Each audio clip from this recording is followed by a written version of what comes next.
Admiral Mirius Reavolt, the true demigod. Upon hearing Bilt's reveal, a few words immediately appeared in Klein's mind. I'm sorry. Bye. Gemman Sparrow pricked up his brow slightly as Bilt hurried to explain, this wouldn't influence the difficulty of the mission. There's no need for anyone to display a demigod's powers throughout the duration of the mission. He cleared his throat and forced a smile. To make the mission not as difficult, His Excellency has specially arranged for him to inspect your Urabai naval base for a few days. This way, he doesn't need to stay in the Central Sonia Seas Navy headquarters, the City of Generosity, Bayan. As such, he will avoid see King Jan Gautman and the Governor-General of the Rorskid Archipelago, George Nagan. He will avoid most of the subordinates he's familiar with, and he'll avoid his family who operates the family estate over there. He will also avoid his mistress who he's most familiar with. That is to say that you wouldn't need to face demigods, or the test of the masses. Here, there will only be 3 people who are familiar with His Excellency. The first is his secretary, Lieutenant Colonel Lewin.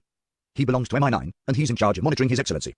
He likely uses many names, and I'm not sure which is his real name. The second person will be the local mistress His Excellency has here, a beautiful lady by the name of Cynthia. It's said that her ancestor was a noble before his title was stripped, and his family was exiled here. The third person is Orevai's Governor-General, Aston Reavolt, the youngest brother of His Excellency. Earl Reavolt from the House of Lords is their elder brother. It really doesn't sound too difficult. Besides, my divination results tell me that it's not too dangerous. Klein fell silent for a few seconds before nodding gently. I need the detailed information regarding Mirius Reavolt. We've already prepared everything. This is his photograph. These are the descriptions of any unique traits hidden on his body. These are the unique points of his accent. These are the common words he uses. These are the different reactions and attitudes he has towards different matters. Here is the detailed information regarding his interactions with Lewin, Cynthia, and Aston. Bilt was delighted as he produced all the information he received from Admiral Mirius Reavolt. Klein first took the photograph and saw a middle-aged gentleman with black hair and blue eyes. He had a strict and old-fashioned demeanor, and his hair was a lot more voluminous than most Lowen men. He nodded indiscernibly before looking up. I know this is a lot of information, but I believe that you can memorize them all in 2 days. You have to be very professional in such matters. Before Bilt finished his sentence, he subconsciously took a step back because the person before him wasn't Gemman Sparrow but Mirius Reavolt. The strict and arrogant vibes he exuded was no different from the actual person. Holy Lord of Storms, this is almost a miracle. Bilt looked him up and down, and he couldn't help but be amazed. However, you can be another 3 centimeters taller. Your legs can be thicker, but it's fine, there's no rush. His Excellency will arrive the day after tomorrow with the Imperial Navy's first Central Sonia fleet. He will inspect the Urabai naval base in the morning and attend a banquet held at the Governor-General's office. I have an invitation to it, and I can bring you there. You can watch from His Excellency's actions and the way he interacts with different people from the side. As he spoke, he received the 500 pounds that Sutoth had taken out from the safe. He handed it to Klein and said, I hope for a pleasant partnership. Klein weighed the notes in his hand and studied it with a few glances before saying, I hope for a pleasant partnership. Backlund, Williams Street. As an inconspicuous member of the Red Gloves, Leonard Mitchell leaned on the outer wall of the house, awaiting the preliminary investigation work to end. He had his right leg raised slightly, with only his toes to the ground. It made him look desultory. After a while, he saw his teammate return with a somewhat complex expression. He was excited, puzzled, expectant, and nervous. Thompson, is there a conclusion? Leonard's heart stirred as he leaned over with a smile. Yeah, Thompson nodded and answered frankly. Both sides have spoken the truth. They have no way of lying in their dreams. Thompson, with his thin hair, wore his top hat once again. Their descriptions are uniform. Beneath this street is a ruin belonging to the 4th Epoch Tudor dynasty. The entrance is indeed that abandoned chapel. No one knows if there's another entrance for now. Is that so? Leonard didn't delve into the details as he exchanged a few words before moving to the sidelines. Once again, he leaned against the wall. He looked around and suppressed his voice. Old man, this is what you're good at. There's a Tudor family ruin hidden here. An elderly voice rang out in his mind. You're becoming more and more impolite. In our era, disrespect to high-ranking people implies being made into living sacrifices. Also, it's impossible for there to only be one Tudor family ruin in Bagland. Are they lying? Leonard asked softly. The elderly voice chuckled and said, no, they just don't know enough. If my theories are correct, this ruin likely belongs to the Tudor Trunsoist United Empire. What? Leonard was stunned. This was an ancient dynasty he had never heard of before. The slightly aged voice chuckled. What an unknowledgeable kid. After the Solomon Empire was first destroyed, it was replaced by the Tudor Trunsoist United Empire. Its double consul ruled all of the northern continent. Double consul, Leonard ruminated over this phrase. The slightly aged voice chuckled and sighed. In the ruins underground, there should be 41 inverted candlesticks on the left and 40 on the right. 2 of them look like they belong to the throne of a giant, and hey. It might be where Alistair Tudor became Blood Emperor. Leonard frowned slightly before easing them. He said with a relaxed smile, there must be quite a lot of secrets hidden in there. Of course, but you aren't qualified to know it. The slightly aged voice TSKED. Leonard curled his lips indiscernibly and said, what follows next is the exploration of the ruins. The slightly aged voice chuckled before falling silent. A minute later, Leonard saw Archbishop St. Anthony and the Church of Steam's Archbishop Haramic end their conversation as they returned to their own camps. Immediately following that, Haramic ordered all machinery hive-mind personnel to leave, leaving the area to the Church of the Evernight Goddesses Nitorks. What happened? Upon seeing this scene, Leonard was filled with puzzlement. At that moment, all the Nitorks heard Archbishop St. Anthony's voice. All Red Gloves gather, the other Nitorks are to leave the mirror world. Find a reason to evacuate all the residents in the area, and promise them compensation for their property. After all the residents evacuate, the Red Gloves and I will destroy this ruin that stems from an evil era. Entry is forbidden, it will be directly destroyed. May the goddess bless us all. This Leonard never expected such a development. 7:30 in the evening, at the Urabai Governor-General's office. Klein changed into Sutoth's appearance. He wore a black tailcoat and a bow tie of the same color. He followed Bilt into the banquet's hall. The temperature inside was like that of spring. A gigantic chandelier hung from the ceiling, and the shimmering candlelight illuminated the grounds like it was daytime. In the corner on the right, there were musicians dressed in vests and bow ties playing a brisk tune. On the left were long tables. On top were roasted chicken, pan-fried foie gras, stewed lamb, Backlund-styled roasted goose, odor lobsters with butter and cheese, and other delicacies. Despite the distance, Klein could still catch a whiff of the fragrance wafting over. He planned on getting a plate and filling it with food. At this moment, Bilt tugged at his collar in a reserved manner. He leaned his head over and suppressed his voice. Remember the etiquette is required by such banquets. Our current goal is to observe His Excellency's actions, so just taking a cup of wine would do. There's misty champagne here, or mere grape wine, and south the red wine, all famous alcohols that are seldom seen outside. You can drink some, but not a lot. We have to maintain sufficient sobriety. Yes, try to just go through the motions when drinking. Klein retracted his gaze and nodded. The two of them took a cup of golden champagne, whose minute bubbles were like mist, from a red-vested waiter who passed by them. Then, they moved towards the banquet's highlight, where Amirius Rievel stood wearing his dark blue Navy Admiral's uniform. With their standing, they naturally had no way of approaching the Admiral. All they could do was observe his every action from a slight distance. Amirius's figure is normal, it doesn't look that fit. The corners of his mouth droops a little, indicating his actual age. He doesn't have a beard, his blue eyes seem to hide an authority that one cannot reject or defend against. His dark blue Admiral uniform is starched well. There's a red lanyard at his shoulder, which joins to his chest where there are all sorts of medals.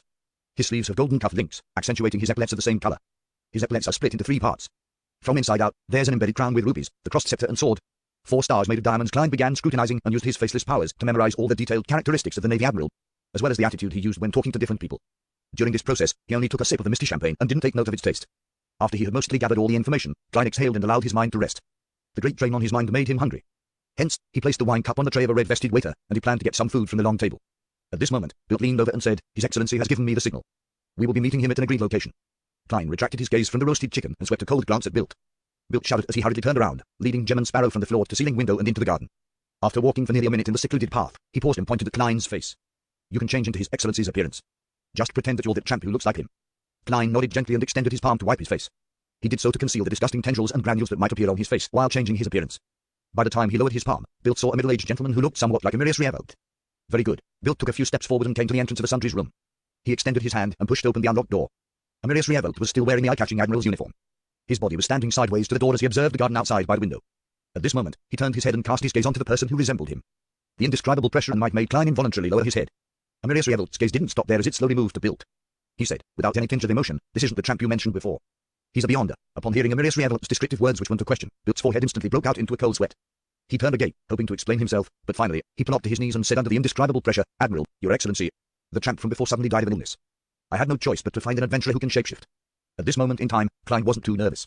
This was because Amirius Rievel had already noticed him during the banquet. There was no reason for him to only recognize him as a beyonder only now.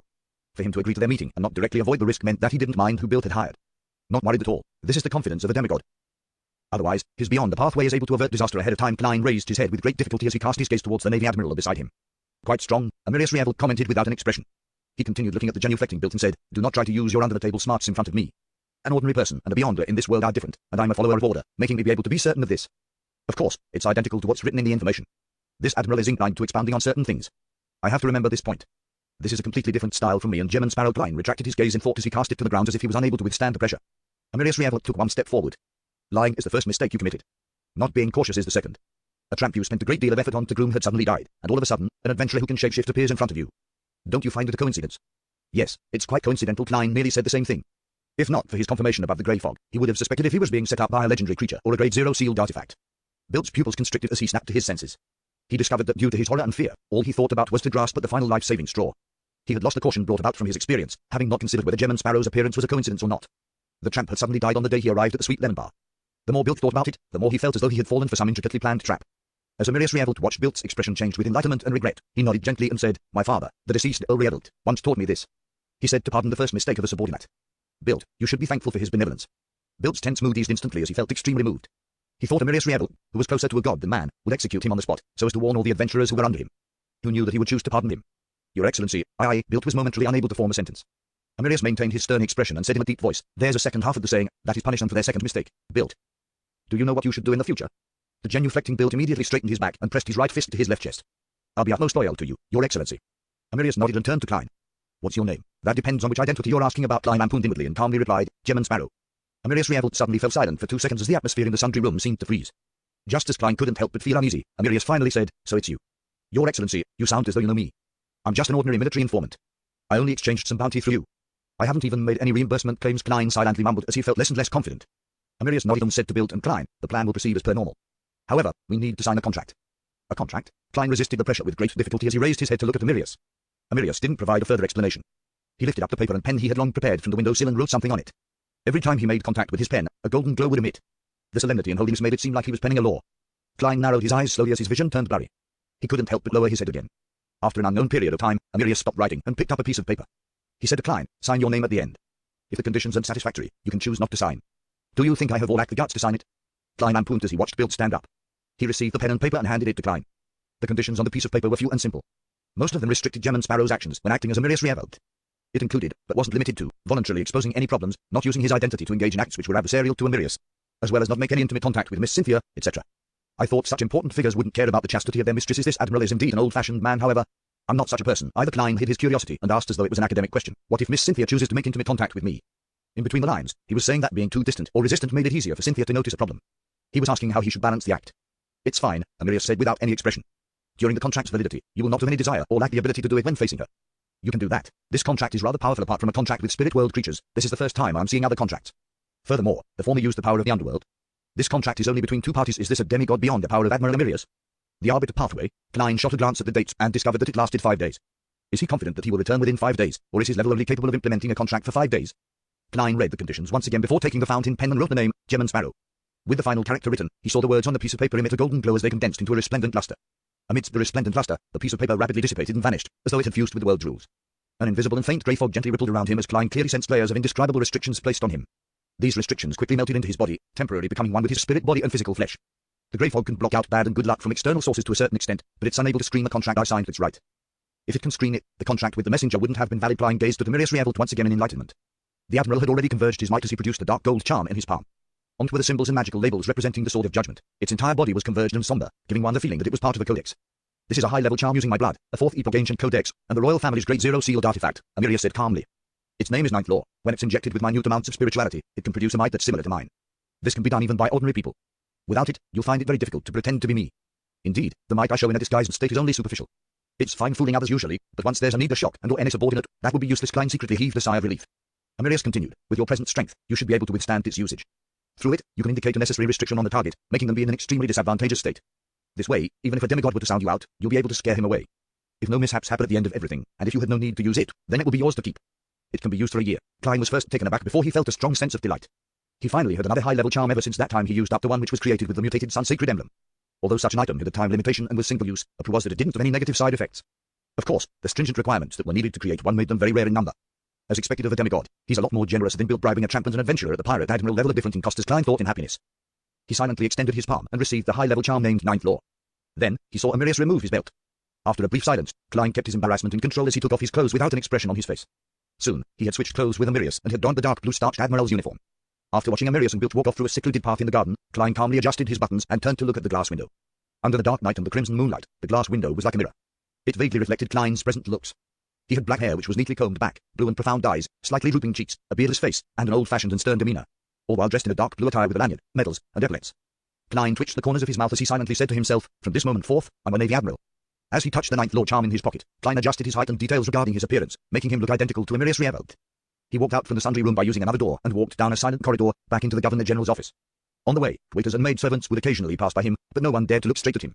Just catching sight of his Admiral uniform would have them scurrying to the sides as they bowed with their heads lowered.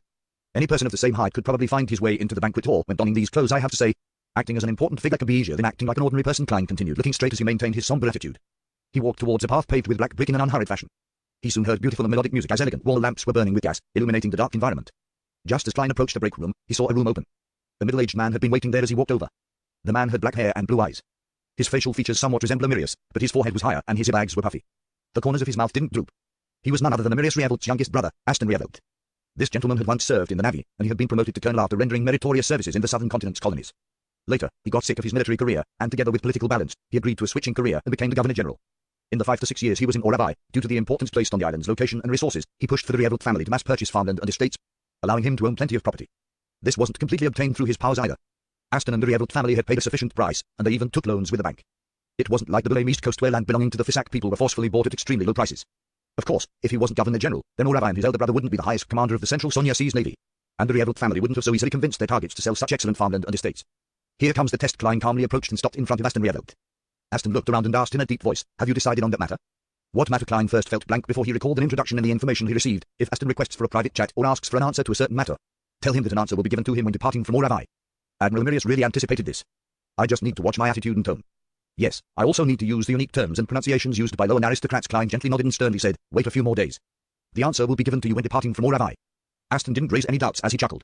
You seem to be waiting for something to give you the strength to decide. That matter that Admiral Amirius has to do himself? Klein's heart stirred as he familiarly used the tone of high-level personnel. Keep your conjectures to yourself. With that said, he took a step forward and walked towards the banquet hall. Aston Reevelt focused on his elder brother's back, his expression gradually turning cold. He then shook his head slightly. After entering the banquet hall, Klein surveyed the area and walked towards the long table with food on it. From time to time, he would stop to exchange pleasantries with people who came near him. During this process, he realized that he didn't need to understand the topics raised in any conversation. All he needed to do was nod occasionally, allowing the conversation to harmoniously progress until its end.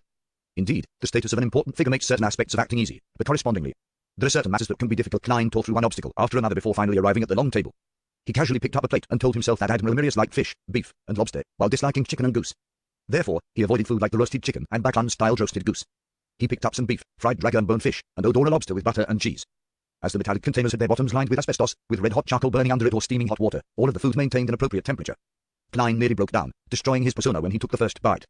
He tried his best to maintain Admiral Emirius's image as he held his plate and chatted with the port city's member of parliament, navy supplies, etc. He seriously listened to what they had to say, stuffing food into his mouth from time to time. He noticed that the young man in a tailcoat kept following behind him.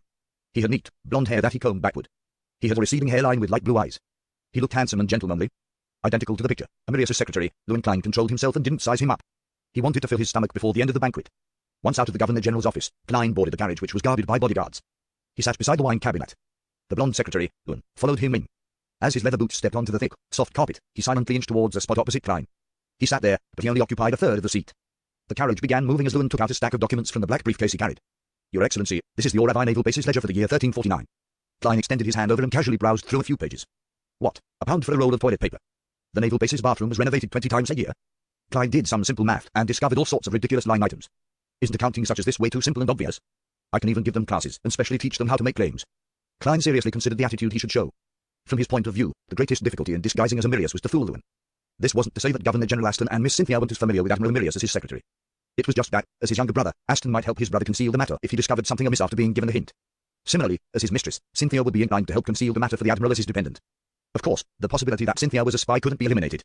There was still the matter of there being a chance of being used by a spy, but nothing could be as dangerous as Lewin, whose duty was to monitor the Admiral. I can't expose any problems. What kind of attitude would Admiral Emirius have when faced with such a report? Go into a rage, or pretend to be in a rage? No, the Oravi Naval Base personnel wouldn't be that daring to hand over a clearly problematic report as though he were blind.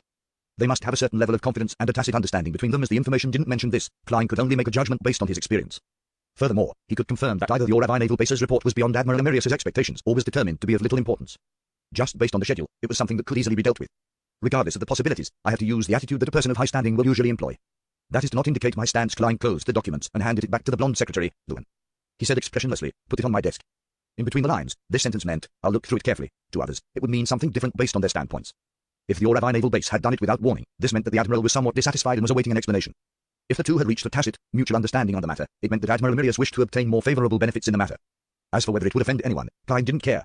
After all, he wouldn't be Emirius Reevelt in a few days' time. He believed that a true demigod had the means to repress the anger of his subordinates. In addition, he was grateful that Emirius wasn't a demigod of the Church of Storms. Otherwise, he had to consider whether to nod his head and pass the report, or throw the document back in anger while throwing a few people in passing into the sea to feed the fishes. Yes, Your Excellency, the blonde secretary, Lewin, didn't change his expression. He stuffed the document back into his black briefcase as though he had long expected such a response. On the way back, Klein leaned into the carriage according to Emirius Reevelt's habits. He half closed his eyes as though he was contemplating certain matters, but in fact, he wasn't thinking of anything. Lewin maintained his silence and didn't speak at all. Human height iron black street lamps were quickly left behind as the carriage drove close to the naval base before taking a bend into a house with a garden and lawn. Just as Klein walked up the steps, a butler opened the door for him as servants lined the two sides, reverently awaiting his entrance. The living room was decorated in a very classic manner. There were oil paintings of beautiful scenery hung up, limestone statues, simple and elegant vases, etc. A faint but lingering fragrance emanated in the room, one that reached into the heart. Klein, who should have relaxed, ended up tensing up as he saw a beautiful lady walk towards him in a home gown. She looked to be in her early 20s. Her blonde hair cascaded down, and when she cast her blue eyes over, it was as though there was a glow hidden within them. While filled with gentle feminineness, there were still some remnants of her youth. She was none other than Admiral Emirius's mistress, Cynthia. Klein held back his discomfort and allowed Emirius' stern face to reveal a smile as he widened his arms. Cynthia threw herself into his arms and tiptoed. With her cheeks by his cheek, she whispered with a smile, Admiral, I've already heated the water for you in the bathtub. This means she had someone monitor the end of the banquet. Being a mistress isn't something simple either. Admiral Emirius does like to take hot baths so as to relax his thoughts in order to ignore how close their cheeks were. Klein allowed his thoughts to wander. As a straight man, he should have felt embarrassed while also being rather glad to be approached by such a beautiful member of the opposite sex. However, the temporary contract made him have zero urges. Hence, all that was left was awkwardness. Very good, Klein praised her as he gently pushed Cynthia away, having to know where to place them. Knowing that the Admiral didn't like to be intimate in front of the servants, Cynthia retreated and led Klein to the second floor. He was brought into the bathroom as he prepared a bathrobe for him.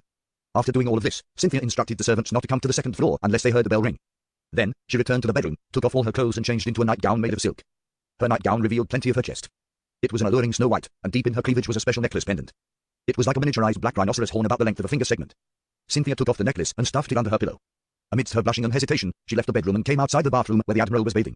Mustering her strength, she pulled at the handle.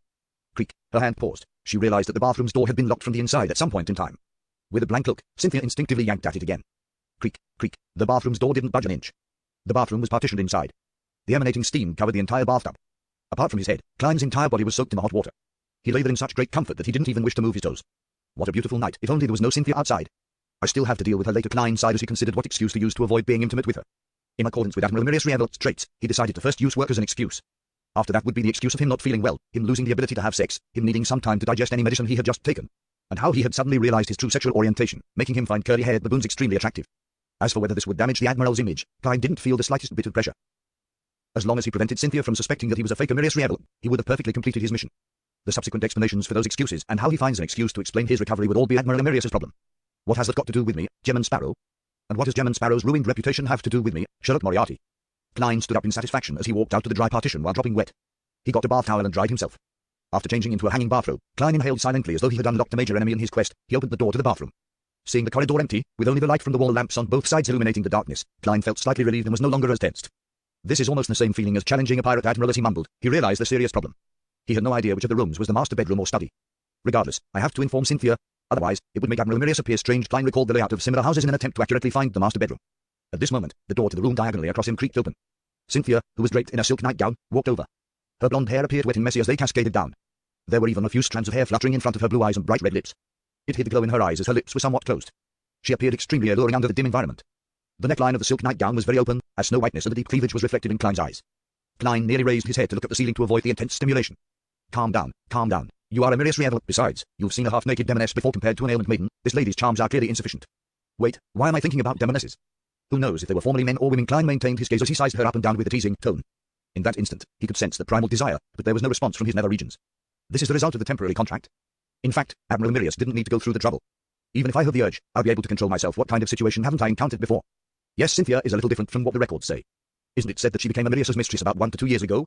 With them not being able to meet each other most of the time, the Admiral has to coax her each time as she hadn't had her pent-up desires fulfilled. Why is she the one taking the initiative today? Does she find her standing as his mistress unstable, or has she been switched? Ever since Klein became a faceless, he felt that everyone was a fake. Cynthia's eyelids were lowered. The courage she had mustered disappeared bit by bit under Mirius's scrutiny. Her face was tainted with a horrified blush. She was embarrassed but also felt some pride. Then, she heard him calmly instruct, "Help me prepare some coffee and place it in my study. I have many things to deal with tonight. You don't have to wait for me." Cynthia raised her head suddenly, her embarrassed blushing still present. She had momentarily failed to understand what Admiral Mirius had said. Klein secretly inhaled and went forward to hug her before kissing her gently on the forehead. "I'll spend lots of time with you in a few days." Such a response came from the provided information, but he had slightly changed the terms. To be frank, if not for him having some prior understanding, Klein would have definitely believed that Admiral Mirius would wear the same stoic face while spending time with his mistress. Even when having sex, he looked stern in whatever he said and did. However, this demigod also had his gentle side when it came to his speech. He was just not that great at saying lovey-dovey words. This also made him understand something else. Many people could only be viewed from the surface, and it was impossible to imagine what they were like in private. For a faceless to pull off a true disguise, they had to do meticulous investigations and have ample comprehension of the target. This was just like how a magician never performed unprepared. Cynthia revealed a clear look of disappointment, but she quickly restrained those feelings as she smiled. "All right, Admiral, your nightgown is in the room. A bathrobe isn't suitable for handling matters. This is identical to the information. She's rather considerate and knows how to be understanding." Klein watched as Cynthia turned and entered the room. She pulled out the bell. As for him, he took this opportunity to take off his bathrobe and change into a dark red nightgown with trousers of the same color. Cynthia attentively opened the door to the study and tidied up the slightly messy desk. Later, she waited for the maidservant to finish making the coffee before personally taking it and delivering it by hand. During this process, Klein read the documents and information, acting as though he looked extremely professional. But in fact, he had little idea about the data and designs plans of ironclad warships and sail battleships. He was no different from an illiterate. In this domain, all he knew were carriers, air domination, the main cannon guns, and turrets. When he saw Cynthia silently leave and close the door behind her from the corner of his eye, Klein relaxed completely. He knew that he had finally survived the night. Inside the master bedroom, Cynthia pursed her lips as she took out the necklace under her pillow and tightly clasped the item resembling a black rhinoceros horn which was the length of a finger segment. She stood there and silently prayed, "O great mother tree of desire, please, make me more alluring, allowing Admiral Mirius to be even more mesmerized by me, so that he can gain extreme pleasure from me and bear me a child." Inside the quiet study, Klein flipped through the pile of documents placed in front of him. He followed the handling methods according to what the information indicated. He chose the simple ones and signed the Mirius Rievelt's name on them. The reason why he could mimic his signature was because Faceless allowed him to remember a target's unique traits, while Clown gave him the precise control needed. The complicated ones he couldn't understand had notes written with the following vibe: "Continue studying the matter." After busying himself until midnight, Klein reached out to cover his mouth and yawned slightly. "This won't do. I need to sleep. I have plenty of challenges tomorrow. I have to maintain sufficient strength and energy." Klein thought for a moment and gave up the idea of returning to the master bedroom. He raised his right hand and pressed down on his half-closed eyes. He pulled them down and moved his eyes to his nose bridge. Following that, Klein opened up two slits where Klein's eyes originally were and used his flesh to produce a pair of fake eyes. After becoming a faceless, I'm really beginning to resemble a monster. If only I had such a godly technique back in school, he sighed silently. He half leaned his body as he kept his real eyes closed while his fake eyes were left open to read the documents. His specialty as a clown allowed him to maintain his balance. He remained motionless like a stone statue. After an unknown period of time, Klein suddenly awoke from his dream. He sensed that there was a force attempting to pull him into a deep slumber before infiltrating him. Who is it? I didn't do anything recently. Why would anyone enter my dream? That's not right. I'm now Admiral Mirius Revel. Klein's heart stirred as he immediately changed his looks. Even in his dreams, he appeared to be that demigod. Meanwhile, he felt his consciousness tightly contract as though it was avoiding something. This is different from an ordinary dream infiltration. I've clearly regained my lucidity, and I can escape by myself and wake up, but I'm unable to leave this dreamscape. Klein found plenty of oddities as he tried a few attempts.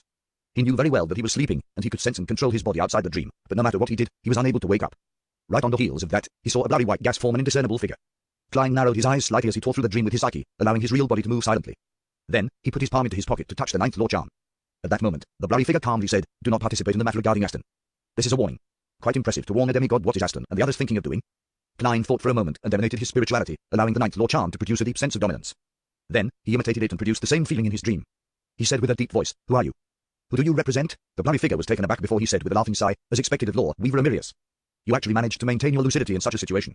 No. Although Amirius has a title of Law Weaver, he's not adept in such matters. "You should say as expected of Lord Fool," Klein Punten sternly said, "Answer my question." The blurry figure chuckled. "You don't need to know who I am. As a demigod, you should be clear that everything is fated, likewise for the times. Do not resist the fate of an era, which is also the trend of the times. This will only make you a sacrifice of history." Fate of an era, the trend of the times, sacrifice of history. When he heard this, Klein suddenly thought of a term, Twilight Hermit Order. However, Klein didn't say a word, nor did he say those words. This was because Admiral Amirius would be him for the next few days. Seeing Law Weaver Amirius fall into silence, the blurry figure didn't say another word. It turned into emanating white gas before vanishing from the dream. Phew, what exactly are Amirius and Aston Revel scheming about? To attract a warning from the Twilight Hermit Order unless it can truly change the times and influence the direction of history. This ancient and secretive organization wouldn't even show itself or reveal its identity. Klein stood by the side of a magnificent castle in his dream, thoughtfully watching the spot where the blurry figure had disappeared from. Amidst his thoughts, he suddenly snapped awake and was no longer as certain about his theory. The ploy which Admiral Amirius and his brother are planning might not really influence the trends of the times. Although the Twilight Hermit Order only involves itself in important matters, as a leader of another secret organization, Klein clearly knew that apart from carrying out the organization's own mission and values, it also provided help among members. From Emperor Russell's diary, I can tell that the Twilight Hermit Order has members from different domains, standings, and sequences. Apart from a number of them fervently believing in the original creator as they await the coming of Twilight and the awakening of the true God, the rest are only seeking to benefit themselves. Under such circumstances, as long as the organizer doesn't strictly implement order, there would naturally be missions entrusted between one another. Perhaps, the matter Aston Revel is planning affects a particular member of the Twilight Hermit Order who was made aware of it ahead of time. He entrusted the matter to another member and used the excuse of the trend of the times to warn Amirius Revel. Working from this logic, the concealed matter is rather interesting with the level of the Twilight Hermit Order. Law Weaver Amirius, who's likely only a sequence 4, isn't too difficult to target to eliminate. I even suspect that they can mobilize up to 3 or more angels in a manner that's far superior to the 7 churches. Then, why didn't they take action directly and instead gave an advance warning? Back in Backland, if an angel were to appear, who knows if some true god would descend upon the land. Therefore, the Twilight Hermit Order had no choice but to use a more roundabout and discreet method to deal with Duke Nagan. But this is the Oravi Island. Even high sequence beyonders aren't stationed here. The warning is because the Twilight Hermit Order advocates secrecy and doesn't wish to expose itself, so they're trying not to use overly intense methods.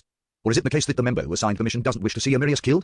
To him, this admiral is still of use, so he's unwilling to give up on him, even if Amirius might be involved in something disadvantageous towards him. Then, his true identity seems to be confined to certain circles. Klein made a bold assumption, but with no way of verifying it, he could only temporarily put the matter aside and throw it to the back of his mind. It has nothing to do with me since it's the Twilight Hermit Order who's warning Admiral Amirius. As long as I don't involve myself with anything for the next few days, I should be able to last until the mission is completed. Everything else that develops afterward has nothing to do with me. With my present status, I'm still far from investigating the Twilight Hermit Order. I don't even have the right to probe deeper. Klein kept to his beliefs and turned his sights to his tarot club. Hey, I just discovered a problem.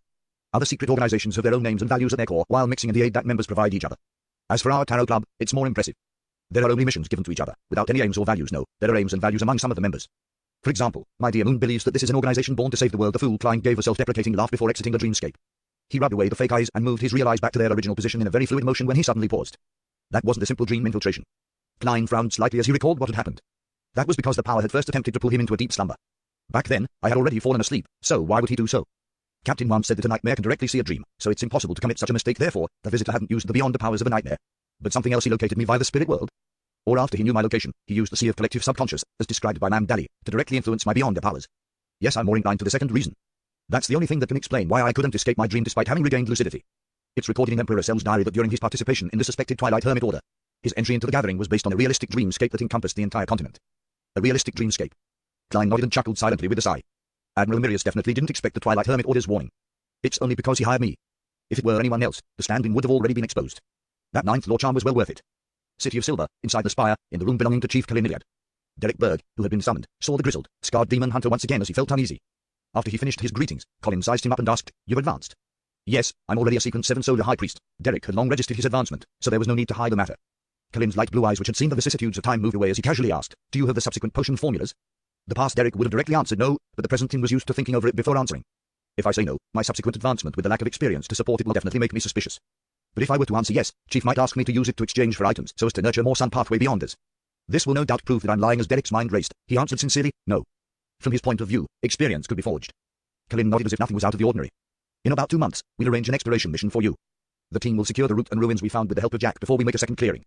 I hope you will receive greater rewards then. Yes, Your Excellency. Just as Derek answered, he suddenly recalled Shepard Lovia. After daybreak, Klein changed into his clothes with the help of Cynthia, enjoyed a sumptuous breakfast, and took the carriage under the escort of the Admiral's bodyguards to the Oravi Naval Base. In the morning, under the companionship of the rear admirals and colonels, he inspected the conditions of the ships, ordnance stores, the newly built training grounds, and the bathroom which had been renovated 20 times over the past year. After having lunch at the Navy Mess Hall, Klein followed the schedule and summoned all officers above the rank of Major to take in their reports. During this process, he had a thick black-bound notebook placed in front of him. Inside were some of the questions that Admiral Emerius had specially prepared for him. In the past few decades, due to the embezzlement of salaries and the harsh conditions sailors suffer, Oravi has had 17 revolts by the lower ranks. After the passing of the Imperial Navy latest act, and thanks to Your Excellency's guidance, we've already had such deep-seated cultural issues improved. There haven't been any such cases in the past 3 years. A colonel from the Oravi Naval Base stood on the spot and reported the entire situation. He would raise his head from time to time to look at Admiral Emerius Revolt and discovered that he was listening very seriously while taking notes. The scribbling sounds made none of the officers dare to not be at their best. Similarly, they took note of the important points. The colonel, who received a positive response, unknowingly spoke up louder while reporting. How boring. Klein held his fountain pen and had randomly drawn creatures like turtles, cuttlefish, and dragons on his black-bound notebook. As he had never studied sketching before, his drawings were a ghastly sight to see. Later on, he even drew intersecting lines and began playing 5 in a row with himself, a game created by Emperor Cell. Of course, his rich experience and his conscientiousness of his identity made him raise his head from time to time to give the reporter a stern look in the eye while giving a nod of encouragement. As for what the person had said, he didn't pay any attention to it. All he did was occasionally remember a few words. During the briefing, Klein shot a glance at the blonde secretary, Lun, to get him to represent himself to mention a few points that needed clarification. Everything followed the schedule. Towards the end, Klein flipped the black-bound notebook a few pages forward and used the accent of a lower aristocrat to recite the report which the secretary had drafted and the admiral had edited. Then, according to the actual situation, he used the common terms Emerius would use and added a few conjunctions and pet phrases, such as, "There are a few points," and "Let me continue on a few more points." It was already evening by the time the briefing ended. Under Lun's companionship, Klein left the Oravi Naval Base and headed for the residence of a naval supplier where a banquet was held. At the banquet, they casually chatted about the price fluctuations of port goods. As for Klein, he mimicked Admiral Emerius, and he would mention a dated joke from Backland from time to time, garnering a warm response from everyone as he was praised for his humor. After successfully acting until the banquet ended, Klein boarded the carriage, feeling exhausted in body and mind. I have to take note of my speech and actions every minute and second. Engaging in true acting for a day is more tiring than battling a pirate. Admiral Klein silently sighed, as he closed his eyes halfway without a change in expression. He knew that the most difficult stage of the day wasn't over. He still had to deal with Cynthia. Inside the villa, Cynthia learned from the attendant who had gone out to make inquiries that Admiral Emerius was about to return. She quietly returned to her bedroom, took out the tiny black rhinoceros horn pendant, and used a metallic plate to scratch off tiny bits of powder, mixing it into the hot water inside a white porcelain teacup. After repeating the honorific name of the Mother Tree of Desire 7 times, she waited nearly a minute before lifting the teacup in hope, cleanly downing it. Looking at the lights emanating out from the villa in the darkness, Klein spent several seconds mentally preparing himself before alighting the carriage. He followed the 3-layered staircase and came to the door, where the Admiral's bodyguards and servants were lined up at the sides, before stepping in. Seeing Cynthia wearing conservative home clothes due to the existence of others, Klein silently heaved a sigh of relief as he maintained his stoic expression and slowly walked over. Cynthia's smile became more and more brilliant as she shifted the strands of her hair to the back of her ear, revealing her fair and slender neck. Her neckline didn't have any marks left behind by a necklace. Seeing Secretary Lun and the Admiral's bodyguards head for their own rooms or moving outside the building to take up their patrolling positions, Klein pulled Cynthia into an embrace and said in a deep voice, "There's no need to prepare any hot water. Give me a quiet room. I need to spend the night alone." Cynthia used her eyes to express her puzzlement and blankness. Klein surveyed his surroundings and softly said, "Something unexpected happened. I need to enter an extremely quiet state to recover." As he spoke, he raised his right hand to pull at his collar, revealing a patch of faint-colored fleshy granules. His problematic physical condition with an abnormal reaction was an excuse Admiral Emerius had prepared for the tramp stand-in, so as to avoid Cynthia's attempts of intimacy without exposing a problem. To make it more convincing, Klein used his faceless powers to provide evidence. Cynthia turned the gape as she nearly screamed. Thankfully, she covered her mouth in time and held it in. The moment Cynthia recovered from her shock, she immediately asked nervously, her concern and emotions evident, "Are you fine?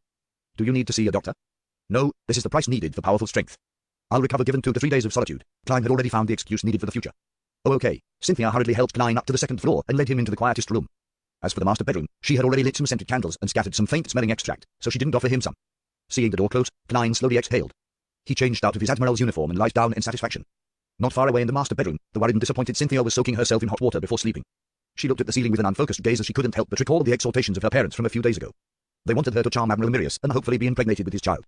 This way, their family would be able to take on more businesses with the Central Sonia Seas Naval Fleet. Admiral seems to have many matters hidden in his heart, so much that something abnormal has happened to his body. Cynthia's thoughts wandered as they slowly dispersed. Without her realizing it, she had fallen asleep. During this period, she found her digestive system turning warm as her body felt a little hot. In her dream, she seemed to see a pitch-black sky which was dotted with resplendent stars. One of them seemed to notice her gaze as it produced a brighter glow. The next morning, the invigorated Klein enjoyed a sumptuous breakfast which was nothing spectacular to speak of. Once again, he was surrounded by the Admiral's bodyguards as he arrived at the Urabai Naval Base and was placed in the most luxurious and spacious office.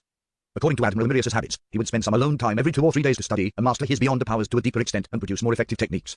Therefore, Klein spent most of the day without being disturbed, with him only needing to handle some simple work. Inside the quiet and spacious office, Klein leisurely paced about or flipped through books from the bookshelf. From time to time, he would put his palm into his pockets to touch the ninth law charm to release some of its powerful might. This was to make Secretary Lewin, who was outside, believe that there was nothing wrong with Admiral Mirius. After some time, Klein felt sleepy and decided to take a short nap. At this moment, he heard knocking at the door. There's something important, Klein frowned. Something that made Secretary Lewin disturb Admiral Mirius's focus training was definitely nothing simple. Come in, Klein converged his emotions and answered with a deep voice. The handsome blonde man, Lewin, turned the handle and entered. He held a telegram in his hand. He said with a suppressed voice, Your Excellency, a telegram from Bagland. Mr. Aston has been relieved of his post as Governor-General. He will temporarily be replaced by the City Council's chairman. It's said that the new Governor-General will arrive today. Aston Reevelt has been relieved of his post as Governor-General. Has their secret been discovered? That's right. The Twilight Hermit Order has already warned me. No, Amirius. It means that they had long grasped the actual matter. With another member cranking the wheel, the matter will likely go through a series of position changes. Putting an end to the matter, a warning was given the previous night. And action was taken today. They must have prepared for quite a while, yes. That can be seen from the fact that the new Governor-General will arrive today. Klein was first alarmed before he felt that the matter was within reason. He mimicked the attitude Admiral Mirius would have when faced with a major problem by pacing back and forth before saying with a stern expression, I'm aware. Klein didn't express his views or pass any orders, appearing extremely staid. However, it was because he hadn't decided on a response. We have a saying from the Foodaholic Empire, moving is not as good as staying put. I wonder if Russell had translated this. Klein lampooned as he gave a self-deprecating jest. Lewin raised his head and glanced at Admiral Mirius without saying a word before silently leaving the office. Klein paced about once again as he considered what Admiral Mirius would do if he was standing here. This was something important that had happened outside of his expectations. Therefore, Klein could only infer from Mirius's character, experiences, as well as some of the personal descriptions in the information provided to him.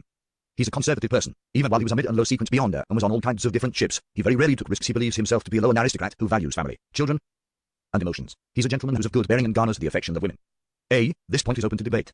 With his standing and status, even a curly-haired baboon would garner the affection of men and women. No, perhaps even more. At the very least, a curly-haired baboon doesn't tell dated jokes. Information ran through Klein's mind as they intertwined to form a multifaceted image of Admiral Mirius. While in his deep thought, he heard knocking at his door once again. Come in. Klein instantly tensed up. Lewin entered and pointed outside. Your Excellency, Mr. Aston wishes to meet you. Why is Aston here? He came to Mirius to seek his protection. Or does he plan on making a desperate struggle? Klein narrowed his eyes slightly, realizing that he couldn't make a decision for Admiral Mirius. What would he do? After receiving a warning from the Twilight Hermit Order, he should already realize that the matter has been exposed.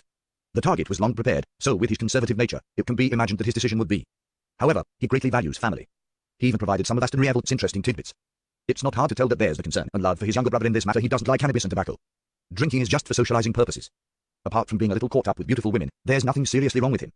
He greatly values family. Klein's thoughts raced as he fully immersed himself in Mirius's identity, fully experiencing his hidden feelings for his family and the importance he placed on it. Family. At that instant, he seemed to turn into Mirius, but he was able to analyze the various problems in a detached manner. After nearly 20 seconds of silence, Klein heard himself using a somewhat unfamiliar tone, saying, Tell him that I have many matters to deal with. I don't have the time to meet him.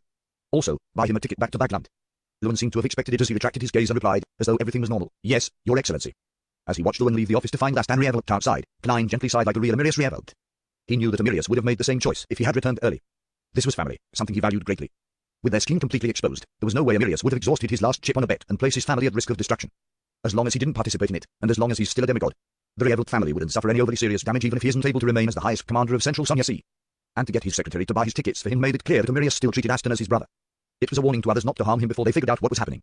After nearly a minute, Lewin returned and said, Your Excellency, Mr. Aston has left. Mirius greatly values family. Klein fell silent for 2 seconds before asking in a deep voice, his back facing his secretary, Did he say anything? Lewin answered truthfully. He said that you are indeed a cold person by nature. The corners of Klein's lips curled slightly as he produced an unfeeling smile. This was an instinctive reaction. However, with him completely in character as Mirius, he believed that the Admiral would have had the same reaction. The feeling and emotions were the same. For the rest of the time, Klein sat in his office and didn't meet anyone, nor did he deal with any official business. All he did was occasionally listen to his secretary report to him about the situation on Urabai Island. Nothing happened until the arrival of the new Governor-General. In the evening, he didn't attend the banquet he was supposed to attend, and he returned to his villa.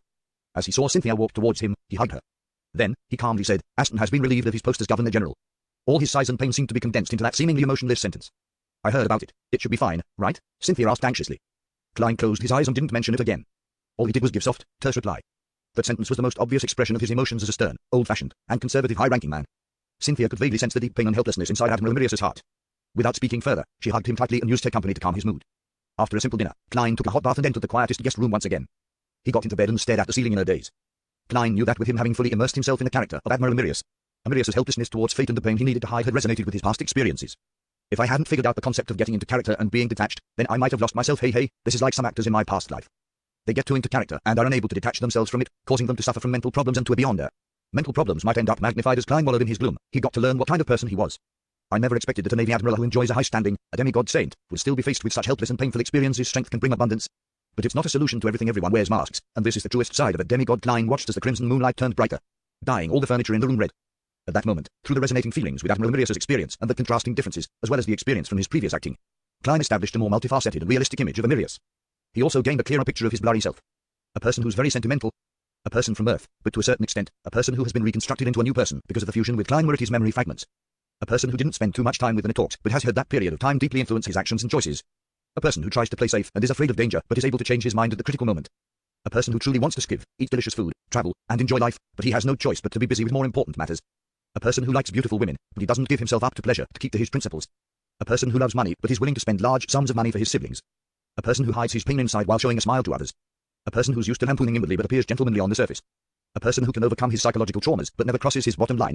A person who feels embarrassed for his acting. He's also a guardian, a miserable wretch that is constantly fighting against threats and madness. The corners of Klein's mouth curled up as he silently added. These thoughts flashed through his mind as he seemed to come into contact with his true self. Without realizing it, Klein fell asleep, his body and mind at peace. Inside the master bedroom, Cynthia had also fallen asleep. She was dressed in a nightgown with her legs bare. She had a few layers of her blanket in between her legs as she gently grinded against them. Her hand subconsciously scratched her skin, forming red streaks across them as tiny bumps were produced. In her dream, she saw the illusory and surreal sea of stars, as well as the bright star that emitted its light at her. Her vision was pulled closer to it as she could slowly discern the star. Klein suddenly awoke from his dream as he still had an indescribable scene still seemingly burned into his eyes. Why did I have such a dream? He frowned as he turned his head in disbelief. Just now, not only had he dreamed of Cynthia, who was dressed in a silk nightgown, but he also had a sexual relationship with her. He even dreamed of the naked body of Demoness of Pleasure Sharon, the exquisite doll-like Miss Sharon, Miss Justice whose looks were relatively blurry, Tracy Cheek, Tracy, and all the beautiful women he had met before. Then, he gave himself up to pleasure as he engaged in a myriad of positions. To most beyonders and ordinary people, this might have been a normal response from suppressing his body when recently faced with temptation, but as a seer, a dream had a very special meaning. Klein quickly observed his body and realized he was still erect, semen flooding out from his penis and causing stains everywhere. This isn't a seer's dream revelation, but the result of an external influence. There's an enemy. Klein was alarmed as he quickly made up his mind. At the same time, he cautiously got out of bed and quickly changed into his Admiral uniform. This way, he had the 9th floor charm and creeping hunger on him, equipping him with potent self-preservation powers. As he wasn't clear of the present situation, Klein didn't attempt to head above the grey fog. He continued viewing himself as Mirius. With a staid expression, Klein carefully walked to the door and reached out his hand to grab the handle. At that instant, he seemed to finally find the connection with the real world as he heard the chaos and din outside the door. There were clear chewing sounds, debaucherous moaning, angry roaring, and sharp urging. What exactly happened? Everything was normal just moments ago. Klein gulped a mouthful of saliva as he used cogitation to maintain the necessary calm. He had been using spirit vision to observe the situation outside the villa every day and had not discovered any problems. Where are the Admiral's bodyguards? Where's Secretary Lewin? Klein found the entire ordeal strange and terrifying the more he considered the situation before him. He touched the 9th floor charm with one hand and made the deep domineering or emanate, repressing the unease that was wafting through the air. Exerting strength in his left hand, Klein twisted the handle and opened the door. Before he took a step forward, he saw a red-vested attendant sitting opposite him. The attendant had many cooked and raw food placed in front of him.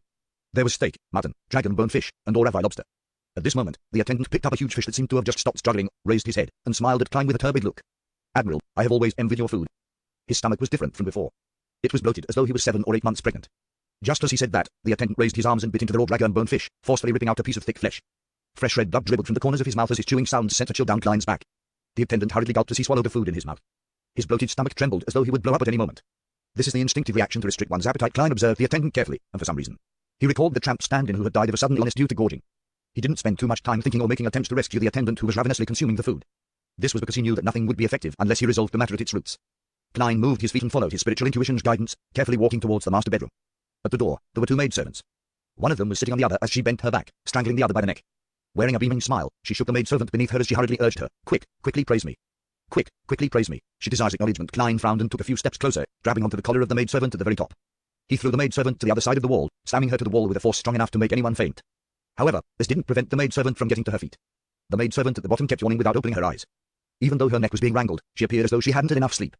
Such a scene, Klein instantly had the urge to escape and seek help from the church or military. However, the strongest person on Oravai Island was none other than Admiral Mirius. And I'm a Mirius at the moment. However, once the situation turns for the worse, I should flee when the time calls for it. I shouldn't act at the cost of my life. Klein pushed open the ajar master bedroom door, his scalp tingling with numbness.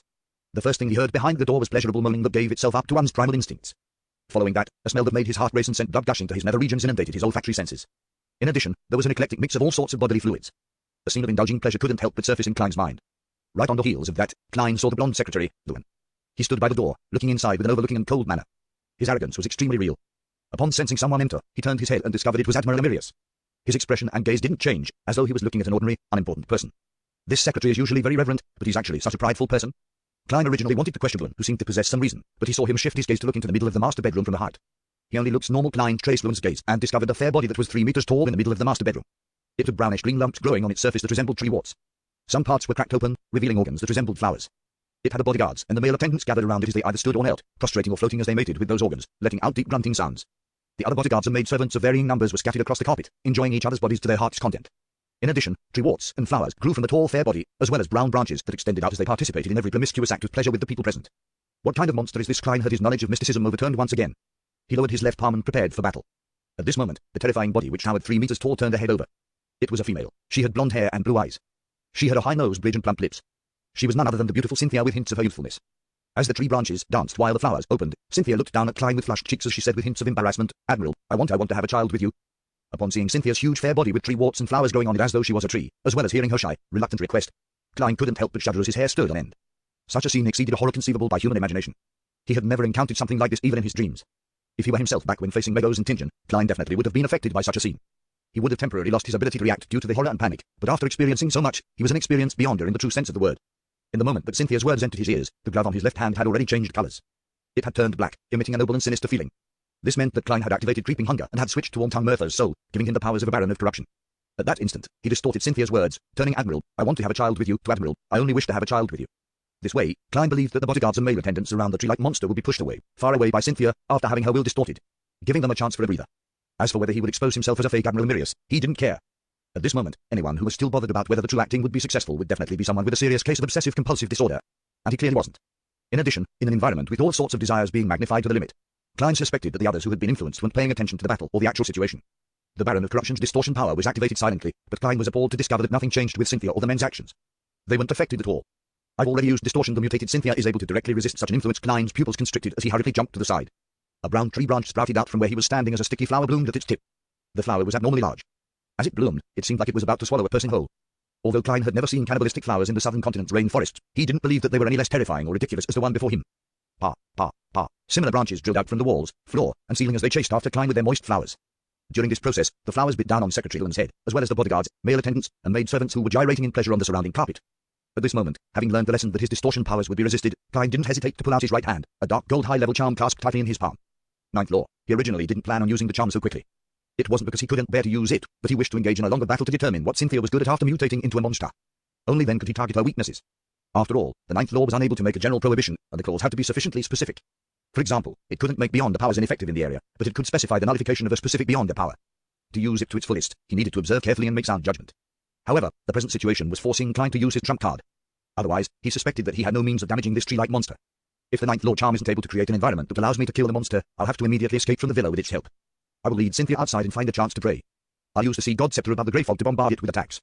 Just as the thought flashed in his mind, Klein, who had been constantly jumping amidst the attacking tree branches and flowers, solemnly chanted a word in ancient Hermes law.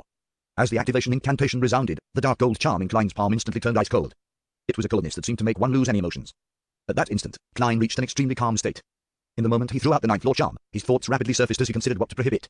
His first reaction was to prohibit the generation of any desire, but he knew that it was too general. Therefore, he thought of changing to the desire to procreate. After all, Cynthia's desire was to have a child with Admiral Mirius. The influence she had on her surroundings was a result of this.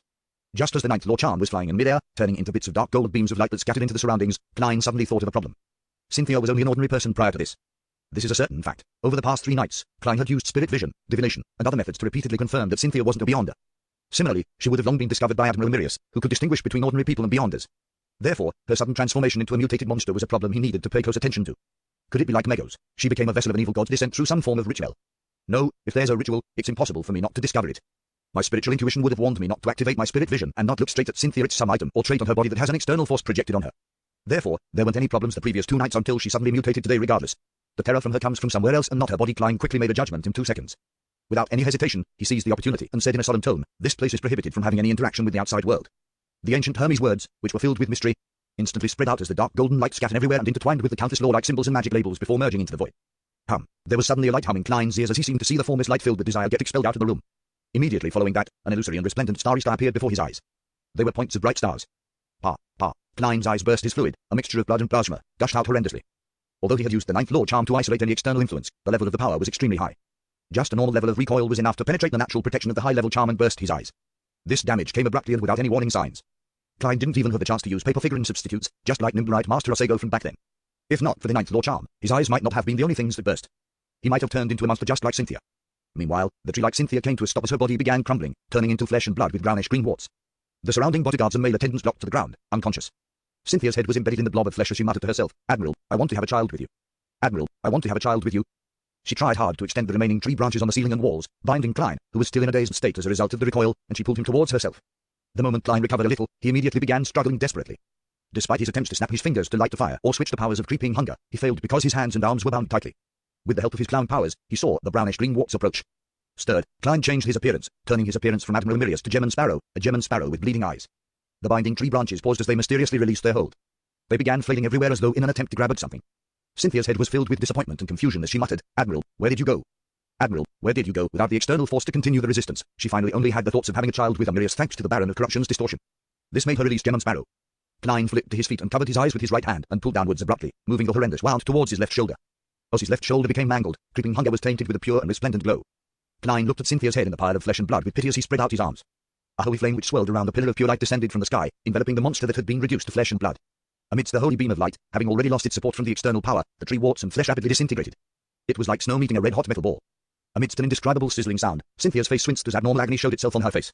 She turned around with great difficulty, looking up and down, her expression turning horrified and confused. Finally, she realized that there was a problem with her. "Admiral," her voice trembled as she looked ahead with fear and despair, but all she could find was an unfamiliar face. Klein could have fed creeping hunger with Cynthia's remnant flesh and spirit body, but at that moment, he sighed and said with a calm voice, "Try not to make contact with strange artifacts or religions in the future." From his point of view, the reason why Cynthia had turned into this monstrosity either had to do with a cult or some particularly dangerous artifact. She had connected with some existence which couldn't be looked at directly, resulting in such a response. Cynthia seemed to understand something as her remnant head and tiny bit of flesh suddenly wept. "It's the Mother Tree of Desire, the Heavenly Body Sect. Admiral, Admiral, I don't want to die. I don't want to die. Save me, save me. Mother Tree of Desire, Heavenly Body Sect, this isn't within the confines of my knowledge of mysticism." Klein maintained his expression as he looked pitifully at the pleading Cynthia. He spread his arms again and said in a deep voice, "Death is not the end. You will be redeemed when you are at God's side."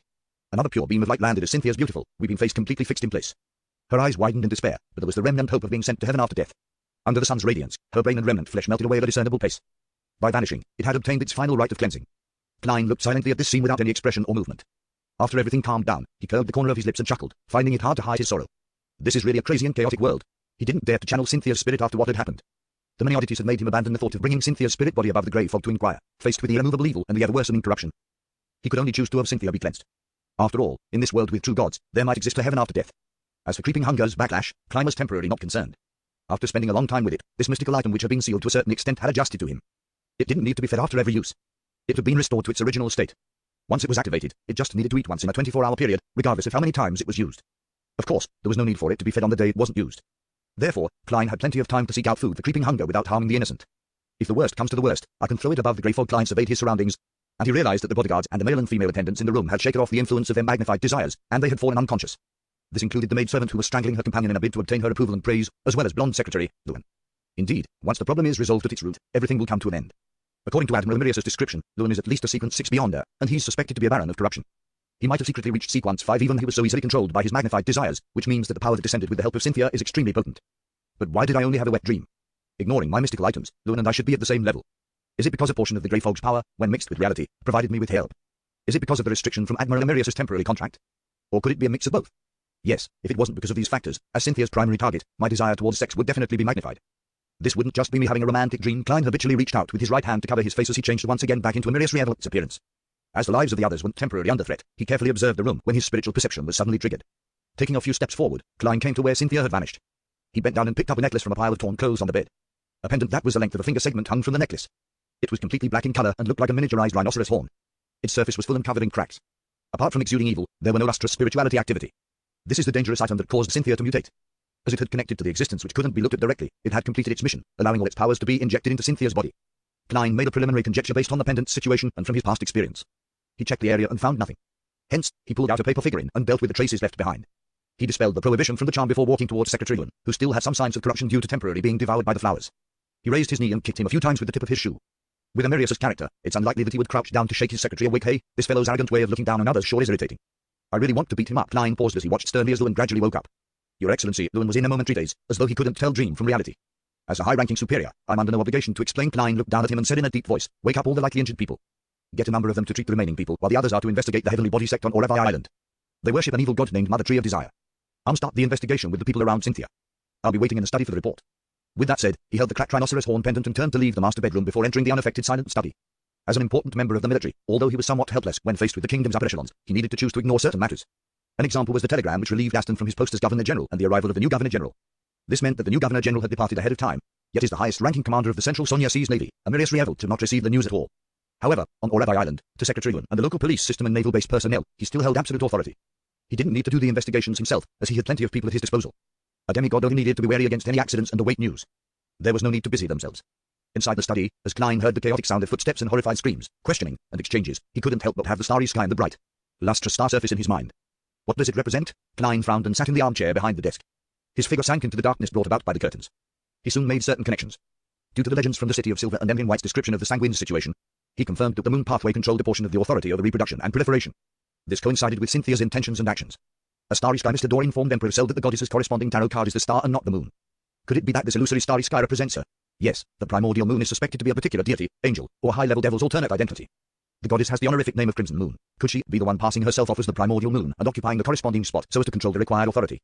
Although Klein knew that such thoughts were sacrilegious, he couldn't help but suspect the Evernight goddess. But he soon rejected the conjecture. This was because, be it vampire ancestor Lilith or the primordial moon, what they projected was only reproduction and proliferation. It didn't include the recognition of gluttony, pride, and desire. This was at odds with a number of victims earlier. The other honorific titles of the Evernight goddess didn't include the corresponding domains. This does coincide with the traits of the devil pathway. A desire apostle is an expert in such matters. Could the one subjugating the primordial moon be a high-level devil, or even the king of devils, who's known as the dark side of the universe? Sequence 0 Abyss. This is very possible, but the problem with this is that it shouldn't produce an illusory starry sky and bright stars. Be it moon or abyss, they have nothing to do with the corresponding symbols. Klein found his conjecture problematic the more he thought over the matter. Amidst his thoughts, he suddenly thought of a concept. It was something important back when he was first educated in mysticism, but had never received a detailed description or explanation. That was the astral world. Apart from the Life School of Thought and a few other organizations' belief in uncommon concepts such as the world of absolute rationality. Most schools of thought in mysticism believed that the world was comprised of the real world, the spirit world, and the astral world. There was no need to explain the real world. Knowledge of the spirit world was the foundation of many ritualistic magic and beyond their powers. It was only the astral world where Klein's knowledge about it was basically zero. Therefore, the illusory starry sky represents the astral world. The bright star is a particular existence in the astral world. I've always suspected that the astral world is where the true gods reside. Then, this imagery which represents the primordial moon isn't something unacceptable. Klein didn't think further as he recalled the details of the past few days while awaiting the results of his subordinates' investigations. Time ticked by when Klein finally heard a familiar gate approach. Secretary Lewin knocked before entering. He bowed his head and coldly reported, "Your Excellency. We've already found the heavenly body sect and captured their leader. It was a clue provided by Miss Cynthia's parents. This sect has been rather active in Orabai over the past few years. They do not wear clothes, in a bid to return to nature. Giving themselves up to their instincts is their purpose, and they believe that humans can attain liberation of their spirituality in such states.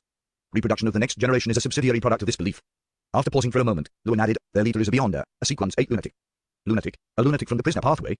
It has something to do with the Rose School of Thought. Yes, the Rose School of Thought internally has two factions, temperance and indulgence. The latter's beliefs are rather identical to the present situation. Klein was alarmed as he said in a stoic tone, "Bring him here."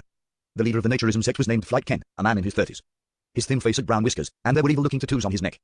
He was brought in front of Klein by Lewin. He looked ragged, as though he had suffered the most severe mental torture.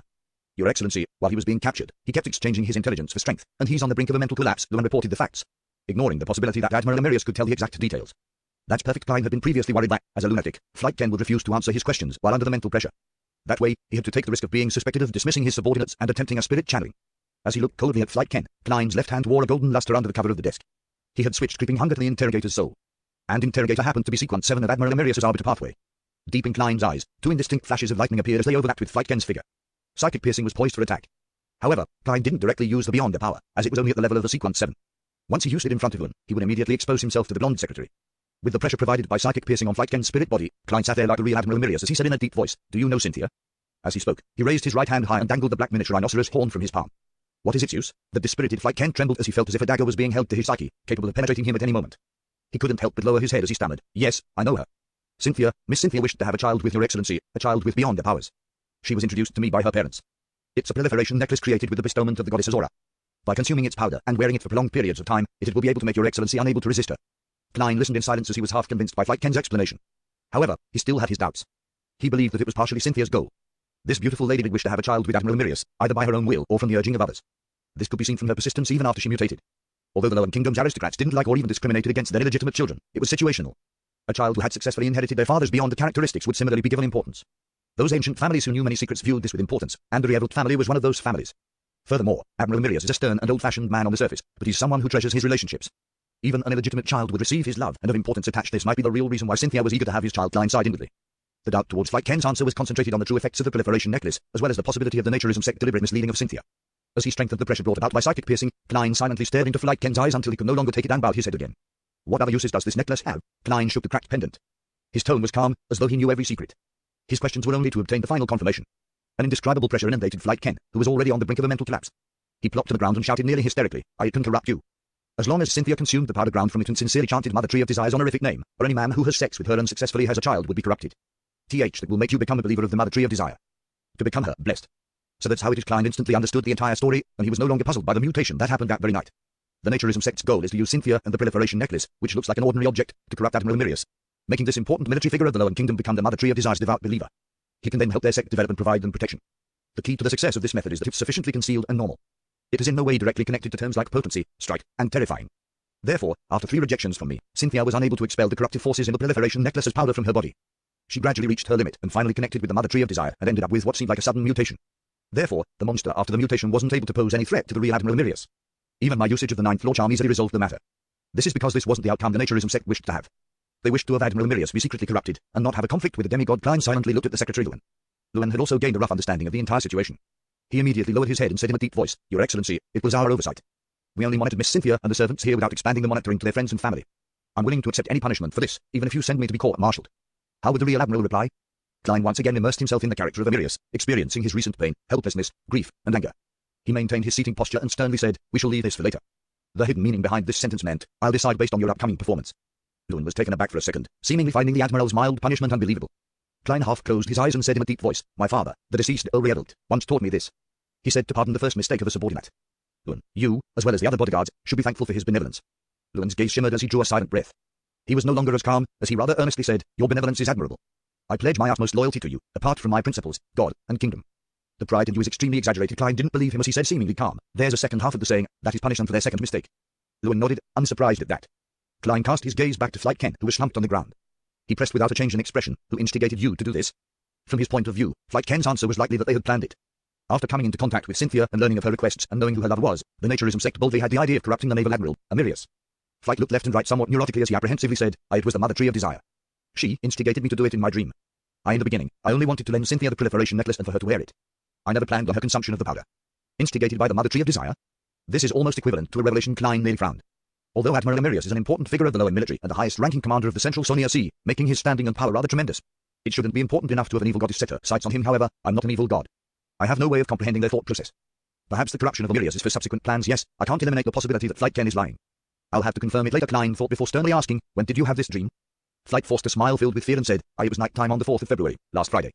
I remember it very clearly. I had just released The Spirituality of a Lady." The 4th of February. Klein ruminated over the date, momentarily unable to find anything special about it. After 2 seconds of silence, he turned to ask, "What relationship do you have with the Rose School of Thought? What relationship does the Mother Tree of Desire have with the Chained God?" He wasn't worried that Admiral Amirius might have already known of this, with Secretary Lewin having a certain understanding of the matter. This could be easily understood as a confirmation question. Flight Ken revealed a passionate look he could hardly keep in. "WW is a branch of the Rose School of Thought. My mentor is the Rose School of Thought's saint, Zatwin. The Chained God is another manifestation of the Mother Tree of Desire. The Mother Tree of Desire is the true and only deity that surpasses the 7 gods and the true creator. Your Excellency, you are a candidate to be her blessed. Who can't brag? Can it be understood that the Mother Tree of Desire is an altar to the Chained God? According to the evil spirit in the underground ruins suspected to be Red Angel Medicai, the prisoner path of the divine and the devil pathway can be swapped.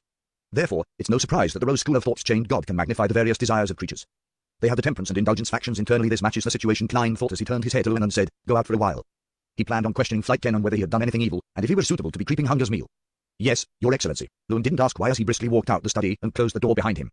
After the echoing sound of the door closing subsided, the entire study suddenly turned quiet. It was as though it was isolated from the outside world. The beyond the powers of a baron of corruption. The distortion of door closing to seal the study. Very considerate. Klein pondered for a few seconds as he recalled the series of thoughts he had previously. Hence, he suddenly asked, "The 6th of February. What did you do on Sunday evening?" Flight Ken was taken aback as he said, "We followed the revelation given by Mother Tree of Desire, and using the proliferation necklace and the hair obtained from a particular tramp, we held a ritual to magnify the tramp's gluttony. The tramp stand-in meant for Admiral Amirius was indeed killed by you. It was to prevent the Admiral from leaving and, hence, fall into a trap so that he can have sex with Cynthia and end up being corrupted." Klein instantly connected all the matters together. "And my appearance provided another possibility that coincidentally destroyed this blank coincidence that's not right." When the words coincidence flashed in his mind, Klein suddenly recalled the peculiarity of the 4th of February, the day the Mother Tree of Desire gave Flight Ken a dream revelation. It was the first day he arrived on Orevi Island.